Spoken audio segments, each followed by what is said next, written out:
여러분, 빌레몬서는 바울이 빌레몬에게 그의 종이었던 오네시모를 용서하라고 그렇게 쓴 편지입니다. 바울은 빌레몬의 종이었던 오네시모를 감옥에서 만났습니다.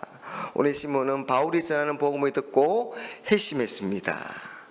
바울은 오네시모를 이 주인이었던 빌레몬에게 돌려보내면서 이 구원받은 하나님의 교회 공동체, 우리 성도가 어떤 교제를 경험해야 하는지를 우리에게 잘 보여주고 있습니다.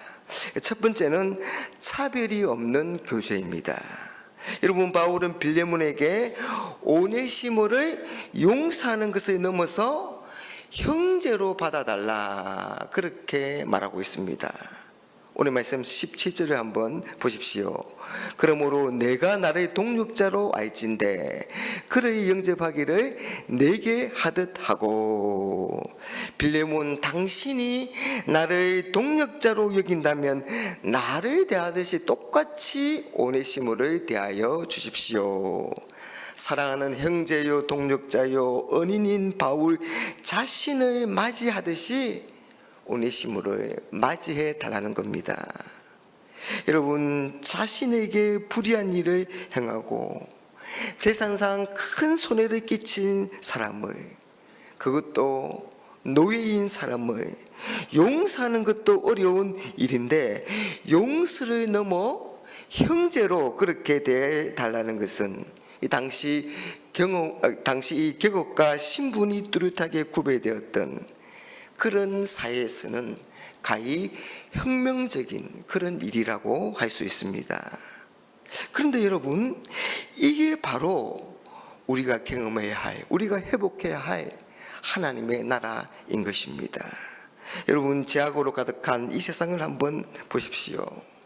사람들은 피부색이나 학력이나 재산이나 또 성별이나 지위에 따라서 사람들의 서로 나누고 또 차별하려는 그런 경향이 있습니다.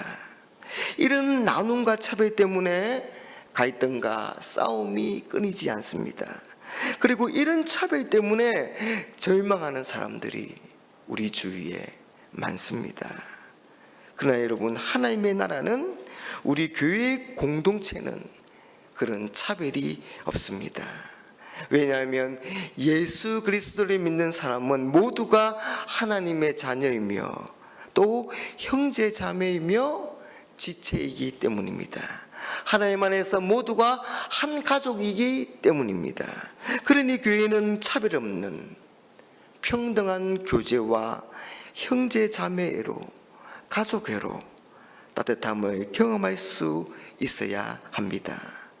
바울이 노예였던 오네시모를 형제로 인정했듯이 교회 안에 있는 지체들을 세상의 편견이나 잣대로 판단하거나 나누지 말아야 하는 겁니다. 여러분들은 우리 교회 안에서 다른 지체들을 어떻게 바라보십니까?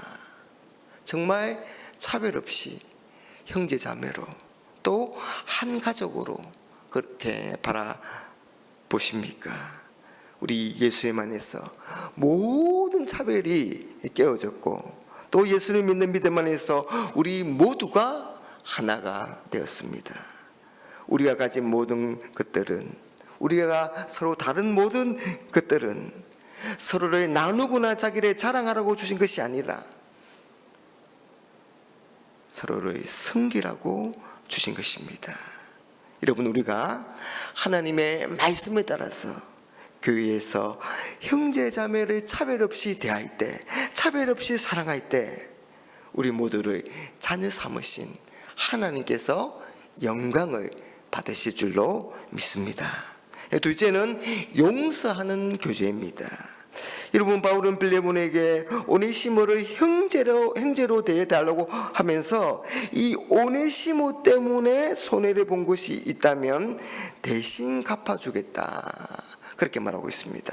18절에 그가 만일 내게 불의를 하였거나 내게 빚진 것이 있으면 그것을 내 앞으로 계산하라. 19절도 나 바울이 친필로 쓰노니 내가 갚으려니와 내가 이외에 내 자신이 내게 빚진 것은 내가 말하지 아니하노라. 그리고 22절 나는 내가 순종할 것을 확신함으로 내게 썼노니 내가 말한 것보다 더 행할 줄을 아노라.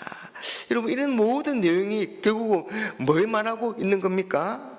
그건 바울이 빌레몬에게 오네시모를 향한 그런 용서와 관용을 호소하고 있는 겁니다.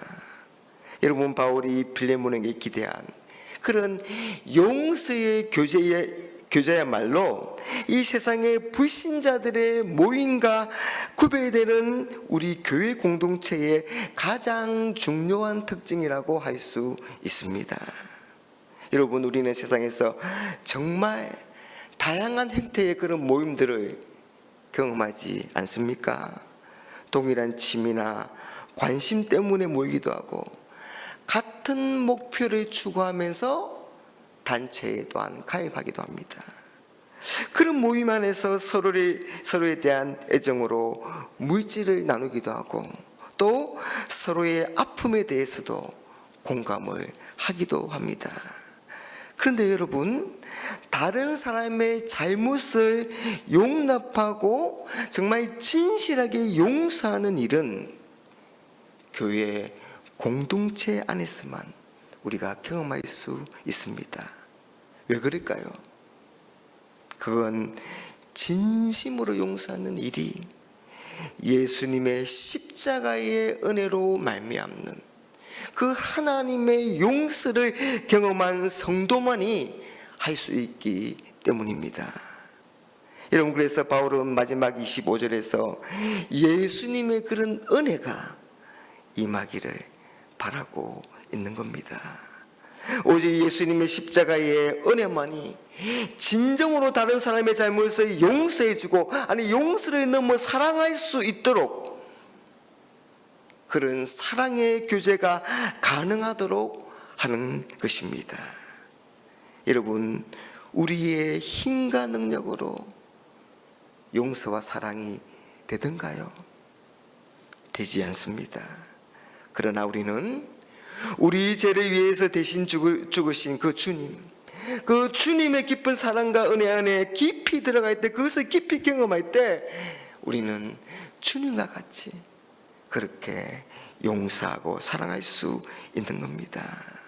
여러분, 이런 용서와 사랑을 우리 사랑하는 성도님들에게 베푸시기 바랍니다. 우리가 정말 우리 지체들의 실수나 잘못을 용서하면 지체들은 우리를 통해서 하나님의 용서와 사랑을 경험하게 될 것입니다. 여러분, 혹시 오랫동안 용서하지 못하고 사랑하지 못하고 마음에 담아둔 그런 지체의 잘못이 있습니까? 예수님의 십자가, 예수님의 보혈 앞으로 나가시기 바랍니다. 예수님이 우리의 죄를 용서하기 위해서 흘리신 그 보혈을 생각하면서 용서의 마음을 달라고 기도하는 시간이 되시기 바랍니다. 하나님이 우리의 기도에 들으시고 지체들을 사랑하고 용서할 수 있는 그런 은혜를 허락해 주실 것입니다. 우리 교회가 주님의 은혜 안에서 이런 용서하는 교제를 풍성히 누릴 수 있게 되기를 간절히 바랍니다. 사랑하는 여러분, 하나님이 교회에 기대하시는 것은 서로를 차별 없이 대하며 잘못을 용서해주는 그런 교제입니다. 우리 주님이 그러시듯 모든 지체를 사랑하는 형제자매로 대하고, 우리 주님이 그러시듯 용서하고 사랑하여서 우리 교회가 정말 이 세상과 구별된 진정한 사랑의 공동체, 선한 영향력을 끼치는 그런 아름다운 공동체가 될 수 있기를 주님의 이름으로 축복합니다.